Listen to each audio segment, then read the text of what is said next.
My name's Ed Snowden. I'm 29 years old. I work for Booz Allen Hamilton as an infrastructure analyst for NSA in Hawaii. What are some of the positions that you held previously within the intelligence community? I've been a systems engineer, systems administrator, senior advisor for the Central Intelligence Agency, solutions consultant, and a telecommunications information systems officer. One of the things people are going to be most interested in trying to understand who you are and what you're thinking is there came some point in time when you crossed this line of thinking about being a whistleblower to making the choice to actually become a whistleblower. Walk people through that decision-making process. When you're in positions of privileged access, like a systems administrator for these sort of intelligence community agencies, you're exposed to a lot more information on a broader scale than the average employee. And because of that, you see things that may be disturbing, but over the course of a normal person's career, you'd only see one or two of these instances. When you see everything, you see them on a more frequent basis. And you recognize that some of these things are actually abuses. And when you talk to people about them, in a place like this where this is the normal state of business, people tend not to take them very seriously and move on from them. But over time, that awareness of wrongdoing sort of builds up, and you feel compelled to talk about it. And the more you talk about it, the more you're ignored, the more you're told it's not a problem, until eventually you realize that these things need to be determined by the public, not by somebody who is simply hired by the government. Talk a little bit about how the American surveillance state actually functions. Does it target the actions of Americans? NSA and the intelligence community in general is focused on getting intelligence wherever it can, by any means possible, that it believes on the grounds of sort of a self-certification that they serve the national interest. Originally, we saw that focus very narrowly tailored as foreign intelligence gathered overseas. Now, increasingly, we see that it's happening domestically. And to do that, the NSA specifically targets the communications of everyone. It ingests them by default. It collects them in its system, and it filters them, and it analyzes them, and it measures them, and it stores them for periods of time, simply because that's the easiest, most efficient, and most valuable way to achieve these ends. So while they may be intending to target someone associated with a foreign government or someone that they suspect of terrorism, they're collecting your communications to do so. Any analyst at any time can target anyone, any selector, anywhere.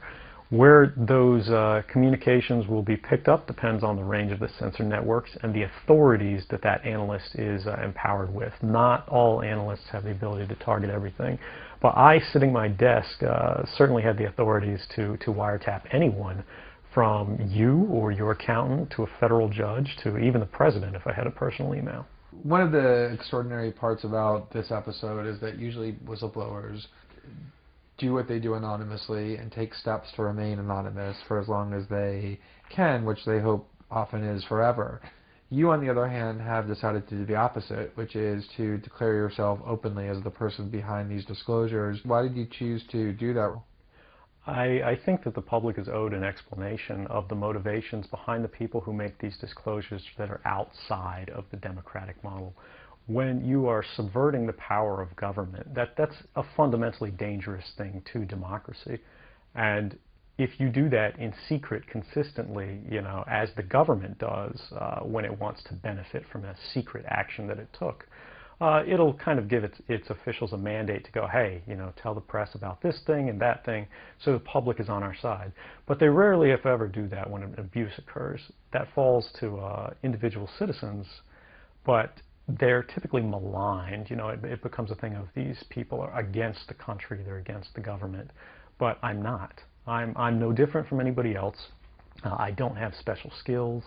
I'm just another guy who sits there day to day in the office, watches what's happening, and goes, this is something that's not our place to decide. The public needs to decide whether these programs and policies are right or wrong.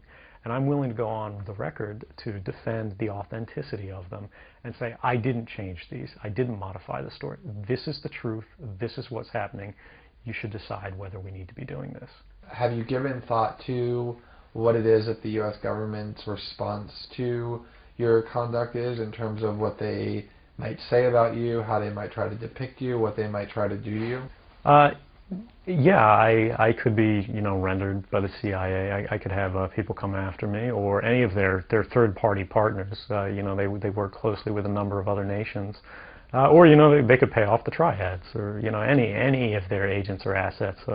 We've got a CIA station just up the road in the consulate here in Hong Kong, and I'm sure they're going to be very busy for the next week. And that's a fear I'll live under for the rest of my life, however long that happens to be. You can't come forward against the world's most powerful intelligence agencies and be completely free from risk, because they're such powerful adversaries that no one can meaningfully oppose them. If they want to get you, they'll get you in time. But at the same time, you have to make a determination about what it is that's important to you. And if living unfreely but comfortably is something you're willing to accept, and I think many of us are, it's the human nature.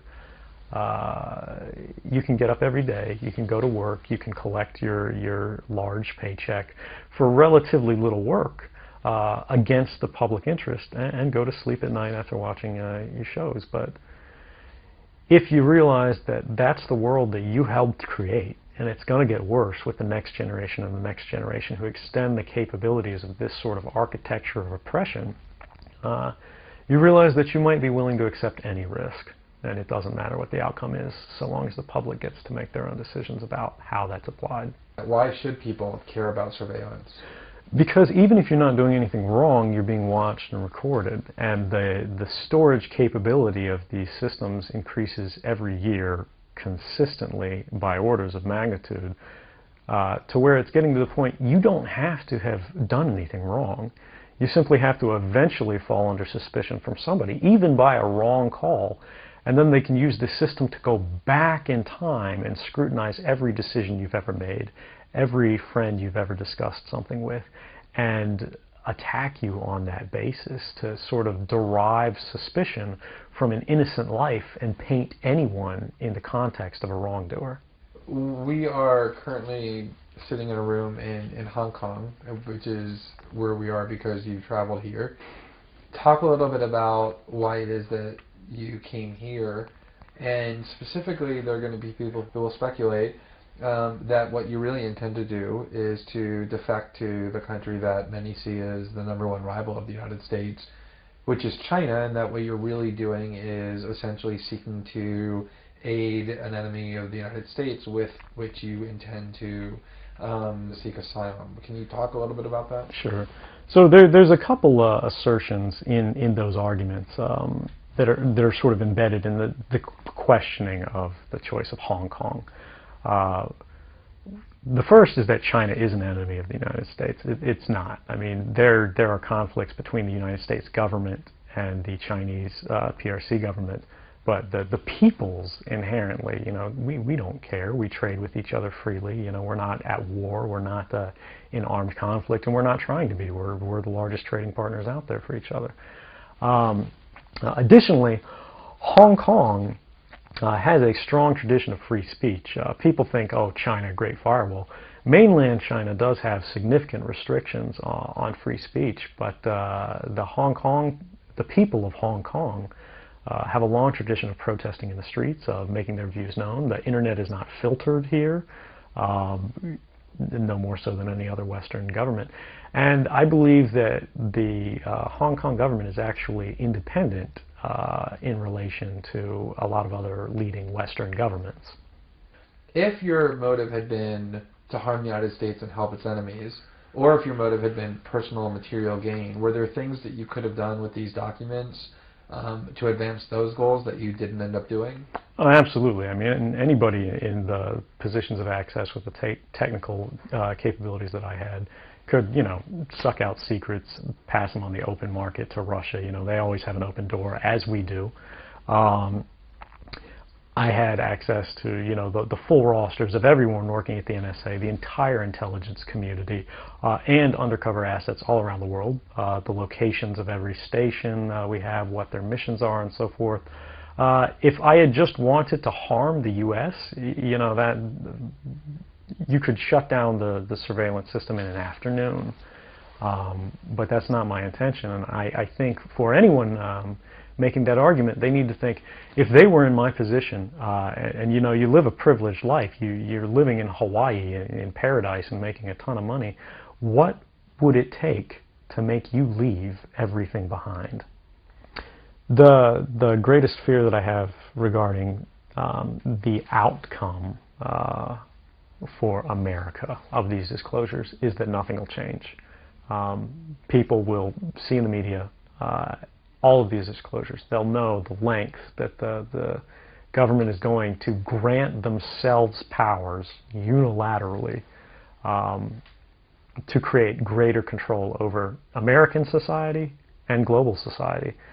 But they won't be willing to take the risks necessarily to stand up and fight to change things, to force their representatives to actually take a stand in their interests.